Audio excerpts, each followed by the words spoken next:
Hey, welcome back to Truck U. We're continuing this work on the CJ7. You know, the story here is Matt Steele is going on a little adventure ride, and this is Willie B's Jeep, a buddy of ours that we've been helping out on this build. So right now we're at a point where we need to do some upgrades in terms of, you know, the overall drivetrain and the suspension. So it's all about gearing. The old Dana 60 Kingpin, dude, and we got all that stuff out of the way, and it's ready for the new stuff. So we're going to do two different things here. We're going to change the gears, and then we're going to add the Eaton E-Locker in there, too. So that's going to make a major improvement, okay? Because he was running 488 gears in here, which was cool with the 37s. It worked for that. But now we're going to run the 40s on there when we go out west. So we want to have a little bit lower of a gear ratio. We'll go with the 538s. I know the numbers can get a little convoluted sometimes. If you eat, sleep, and breathe that stuff, it's easy to understand. But if you don't, you're like, oh, what are all these numbers? The easiest way I found to think about it is you think about the rotations of the drive shaft, how many times that's got to rotate for one rotation of the tire on the outside, right?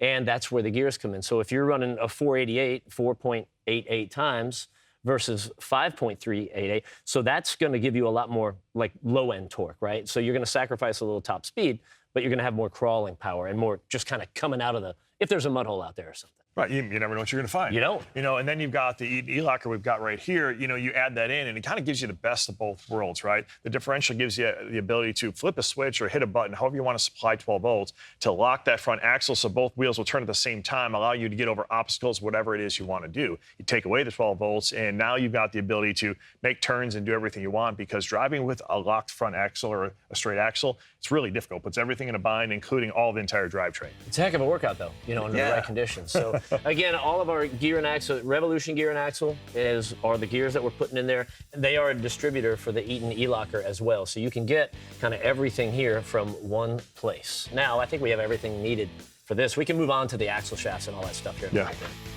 got a lot of work to do.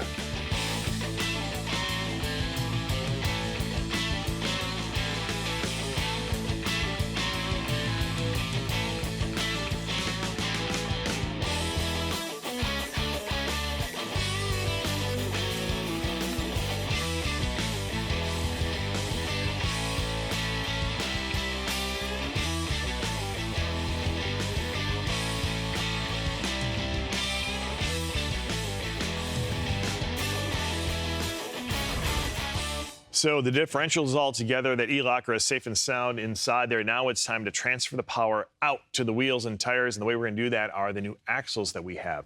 You know, we've got two that are built completely, ready to go in. We've also got some spares here that we can build up and kind of keep with us.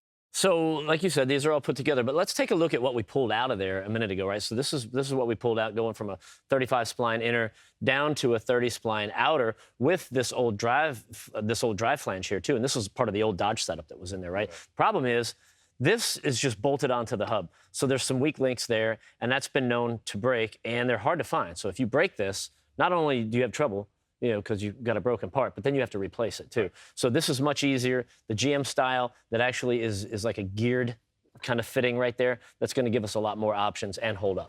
Yeah, the spline way to go is a whole lot stronger. Now, we talk about getting stronger, right? That's why we want to have spares with us, because even as strong as you can get, stuff always happens. We might need the extra parts, or somebody else out there might need the extra parts too, so it's just good to have. Yeah. We're going to be a good neighbor when we're out there, you know.